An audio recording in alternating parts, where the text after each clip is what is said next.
क्या हाल ही आप सबका, उम्मीद ही आप सब ठीक होंगे। चलो तो कहानी शुरू करते हैं।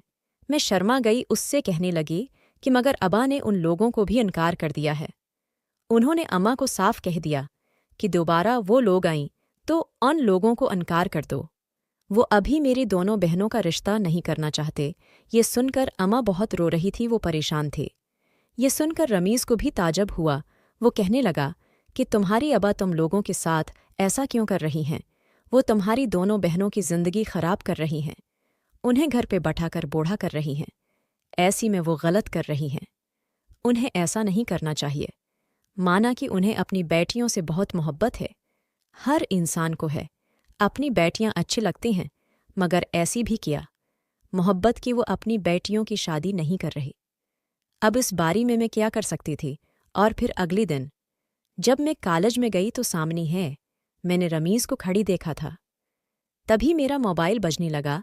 अब जब मैंने कॉल ऑन करके मोबाइल कान के साथ लगाया तो कहने लगा कि आज कॉलेज जाने की बजाय मेरे साथ चलो, आज हम एक साथ वक्त गुजारती हैं। तुम्हारी साथ मैंने कुछ अपनी दिल की बातें करनी हैं। ये सुनकर मैं घबरा गई कि ऐसा कैसे हो सकता है? अगर अबा ने या किसी ने देख लिया तो अच्छा नहीं होगा।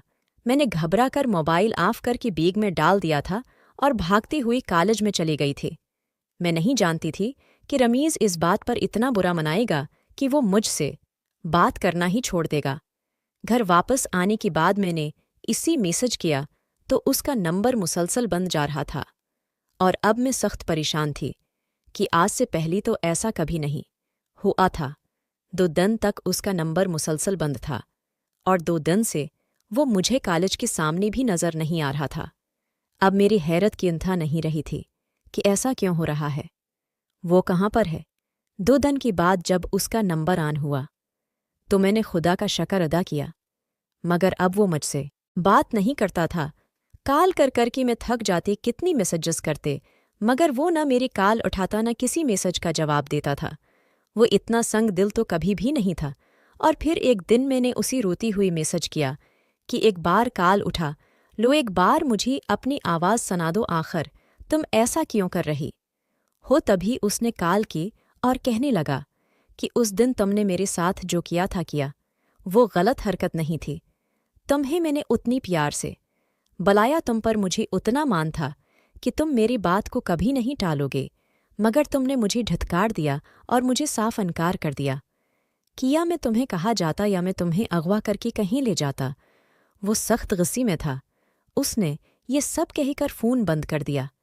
अब मैंने उसी मनाने की बहुत कोशिश की, मगर वो किसी तरह से भी कोई बात मानने पर तैयार ही नहीं था। काफ़ी सारी दिन बीत गई। फिर वो एक दिन बाला आखिर वो मुझसे बात करने पर तैयार हो गया। इस दिन वो बहुत प्यारी नजरीन, अगर आपको ये कहानी पसंद आ रही है तो कमेंट्स ज़रूर करें और बताएं कि आपको कहानी कैसी लग रही है।